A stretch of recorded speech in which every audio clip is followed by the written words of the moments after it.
Olá mulheres, sou Rose de Sá. É uma honra estar aqui com você mais uma vez para darmos continuidade à leitura do livro A Experiência da Mesa, de Dave Titus.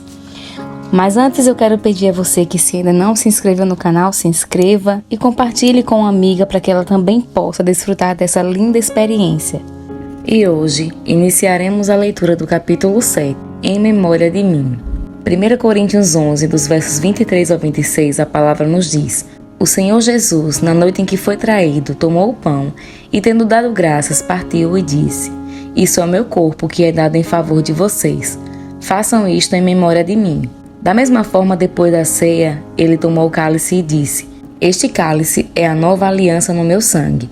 Façam isso sempre que o beberem em memória de mim. Porque sempre que comerem deste pão e beberem deste vinho, vocês anunciam a morte do Senhor até que Ele venha. Quando Jesus percebeu que os dias de seu ministério na terra estavam chegando ao fim, reuniu seus amigos mais próximos em volta da mesa para compartilhar uma refeição que costuma ser chamada de última ceia. Foi um jantar de Páscoa que, como vimos no capítulo 2, era a refeição mais celebrada no ano judaico. O povo de Israel preparava essa refeição especial todos os anos, como forma de recordar a intervenção milagrosa de Deus para salvar os israelitas da escravidão do Egito. Mas essa refeição também era essencial para o propósito de Jesus. Ele tinha algo importante a contar para seus discípulos e queria que eles sentissem sua presença de maneira tangível naquela noite, à mesa.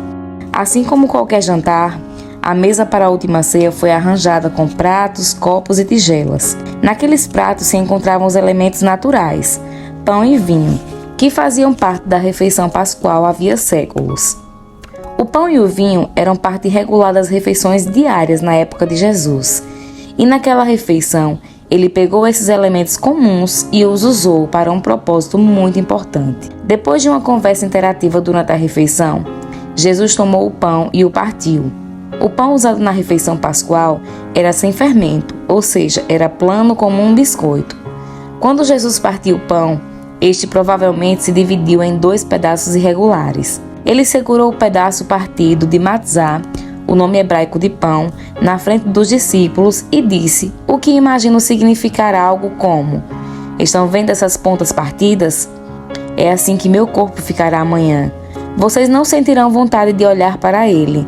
Vocês não vão querer ir à cruz e testemunhar o que farão comigo. Será brutal. A maioria vai querer correr. Vocês terão desejo de se esconder. Entretanto, ao verem isso acontecer comigo, não quero que fiquem bravos com os soldados, nem que odeiem Pilatos pela brutalidade do que presenciarem. Não culpem os rabinos, não é por causa deles que tudo acontecerá. O que vocês verão será meu corpo partido por vocês. Estou fazendo isto por vocês. Confiem em mim agora, vocês compreenderão depois. Então Jesus pegou o copo e disse algo do tipo: Estão vendo esse vinho?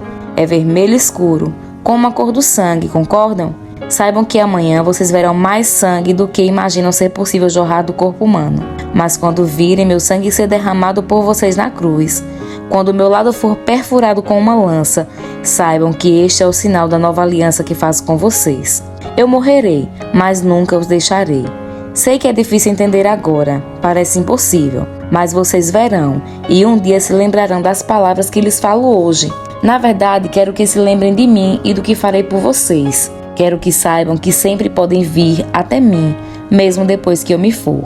Então Jesus disse aos discípulos algo muito interessante. Façam isso em memória de mim. Eu lhe pergunto, o que Jesus quis dizer quando disse isso? O que os discípulos deveriam fazer? O que estavam fazendo enquanto Jesus conversava com eles e lhes dava uma lição de vida ilustrada? Estavam participando de uma refeição juntos.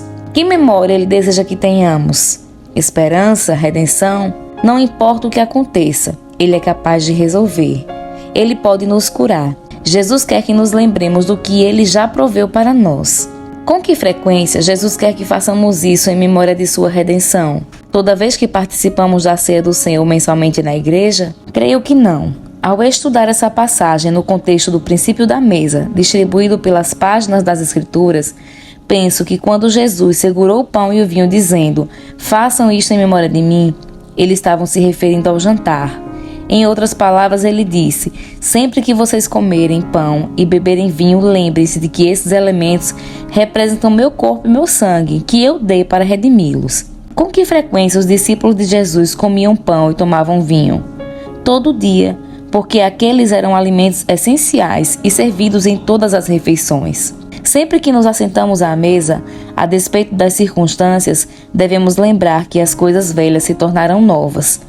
Devemos lembrar que há redenção para tudo que vivenciamos de negativo. Cristo pode tornar novas todas as coisas.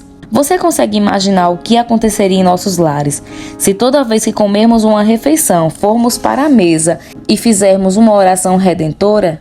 Se toda vez que participarmos de uma refeição juntos, nos lembrarmos do sacrifício de Jesus e reconhecermos sua presença contínua e sobrenatural à nossa mesa? Pense em como as famílias e nossa vida seriam transformadas se a cada vez que comermos pão e bebermos vinho ou qualquer outro alimento comum em nossas refeições hoje, nos lembrarmos da presença redentora de Cristo. Orações à mesa. Muito obrigada, Jesus, por este alimento, que ele traga saúde para o nosso corpo. Em nome de Jesus, amém. Vamos comer? Esse é o tipo de oração que muitos cristãos fazem à mesa.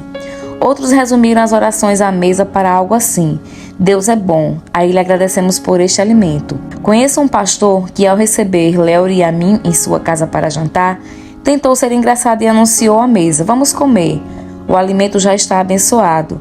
Oramos por todas as sacolas do supermercado quando as trouxemos para casa. Não foi isso que o Senhor nos mandou fazer. Jesus disse que sempre que nos reunirmos à mesa, quer que nos lembremos de seu plano de redenção todos os dias de nossa vida. Toda vez que fizermos uma refeição, devemos reconhecer sua obra redentora por nós. Portanto, nossas orações à mesa devem, além de expressar gratidão pela provisão divina, conter uma mensagem de redenção. Nada de oração coletiva por todos os alimentos do supermercado, nem de dizer indiferentes, blá blá blá blá blá, obrigado pela comida. Não estou dizendo que nossas orações à mesa devem ser complicadas ou cheias de teologia.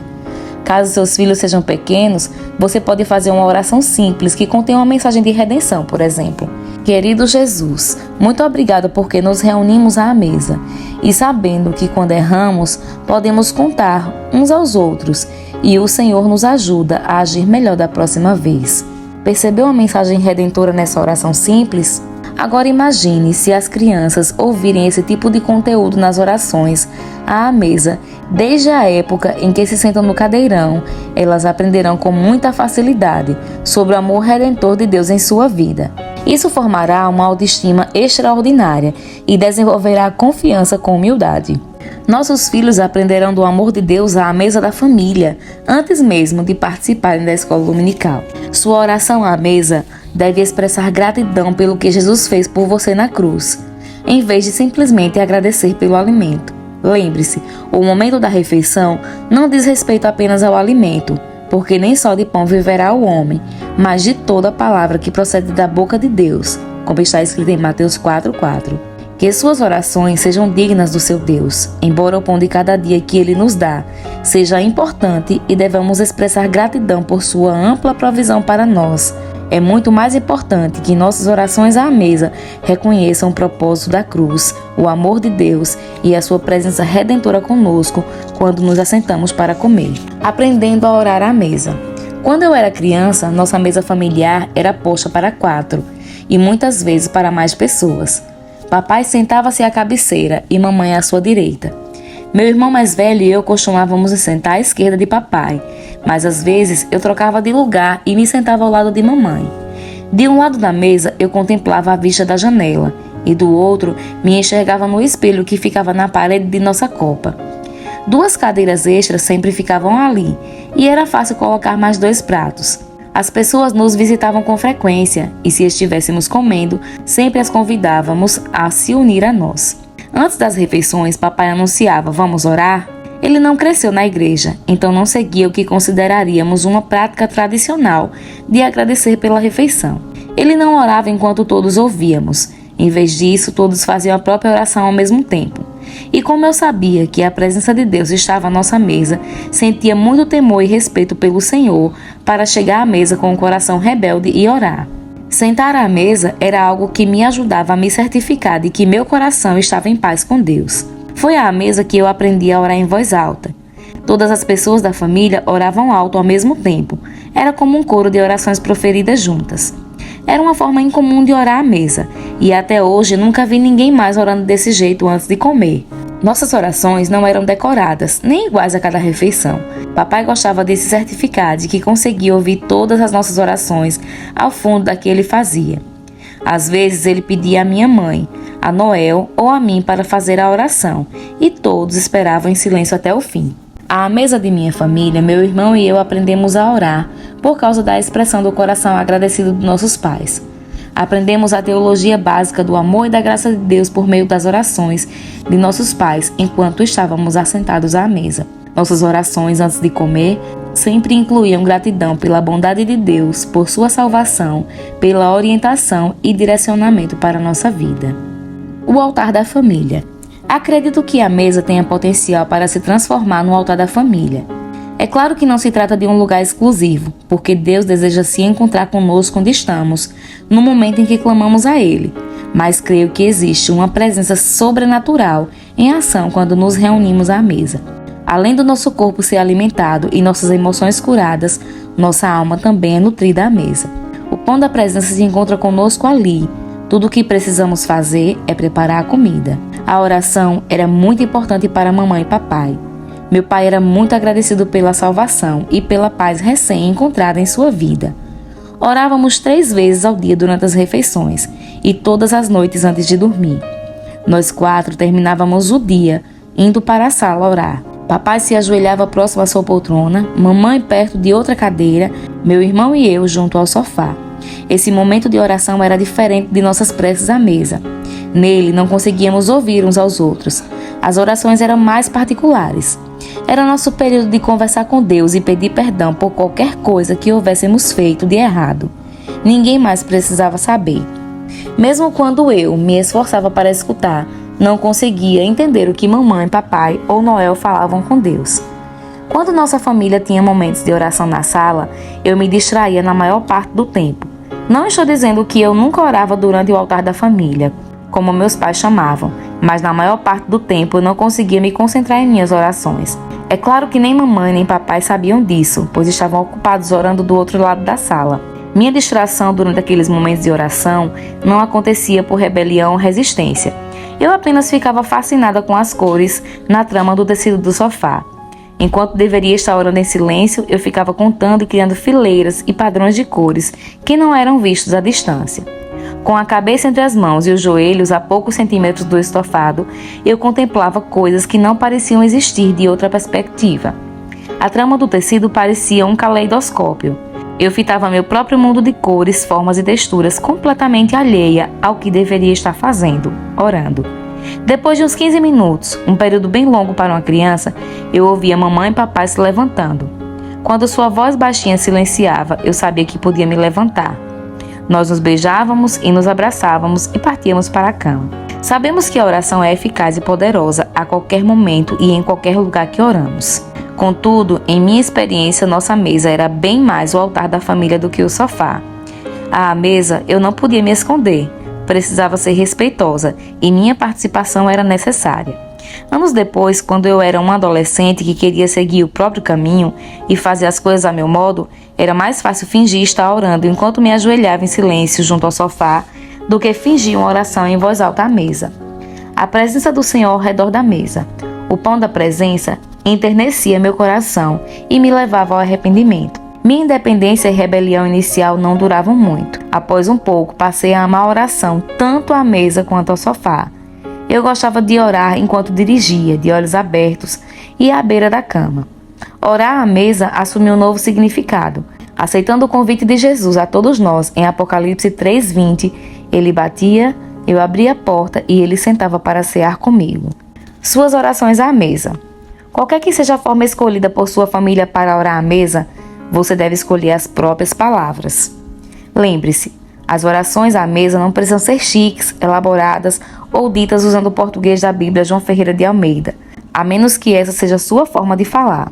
As palavras devem ser apropriadas para as pessoas e as idades que compõem a mesa. Por exemplo, se você tem filhos pequenos e usar o termo redentor, pode ser necessário explicar o que significa essa palavra. As conversas à mesa sempre consistem num diálogo, não num sermão. Use termos simples, reforçando a todo tempo a esperança da salvação e o amor de Deus na vida de sua família.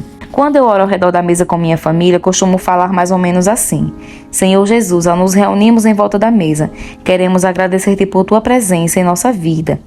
Que nunca nos esqueçamos de que tu és o Redentor. A despeito do que aconteceu hoje, não há pecado que não possa ser perdoado. Por causa do teu amor por nós, entregamos tudo a ti. Somos gratos pelo alimento e por todas as tuas provisões. Muito obrigado, nós te amamos. Em teu nome oramos. Amém.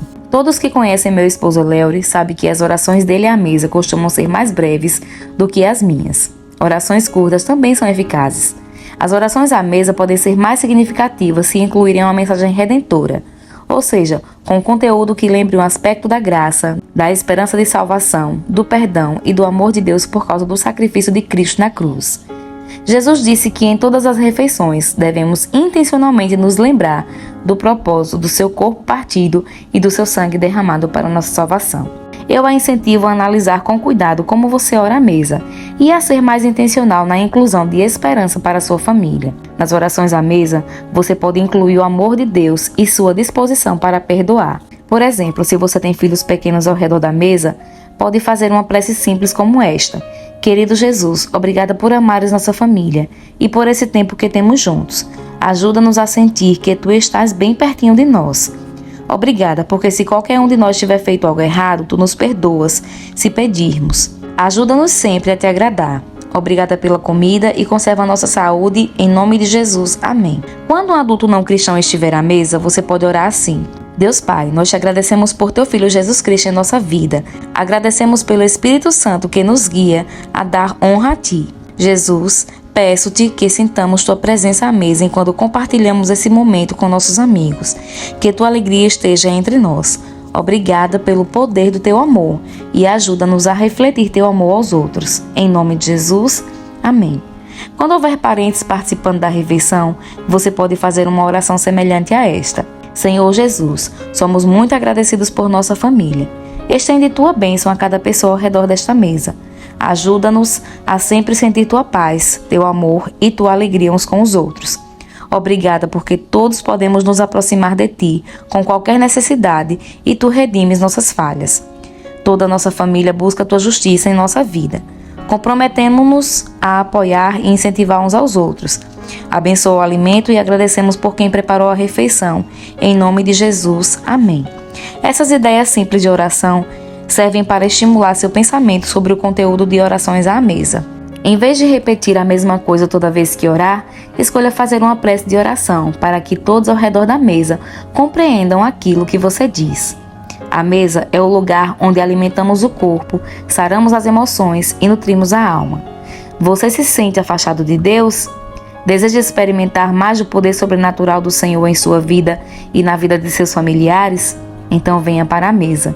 Quando reunimos nossa família em torno da mesa e a transformamos num altar, tenho a convicção de que a presença redentora de Jesus nos encontra ali, de maneira poderosa e sobrenatural. Dicas de excelentes conversas à mesa. Aumente o vocabulário. Defina uma palavra à mesa e converse sobre a definição. Veja alguns exemplos de palavras que você pode incluir na lista: redenção, amor, compromisso, transformação. Cada membro da família pode se revezar criando frases com a palavra. Faça algo divertido ou ensine valores por meio das frases criadas. Reflexões à mesa. Primeiro, por que os lares judeus e cristãos continuam a celebrar a refeição da Páscoa? Segundo, o que Jesus demonstrou a seus amigos quando partiu o pão e bebeu o vinho? Terceiro, quando Jesus disse, façam isso em memória de mim, a que ele estava se referindo? Com que frequência você se lembra de fazer isso? 4. Como a mesa pode se transformar no altar de sua família?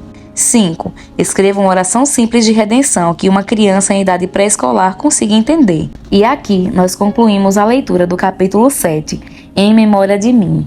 Sou Rose de Sá e com muita alegria te espero para o próximo capítulo. Um grande abraço.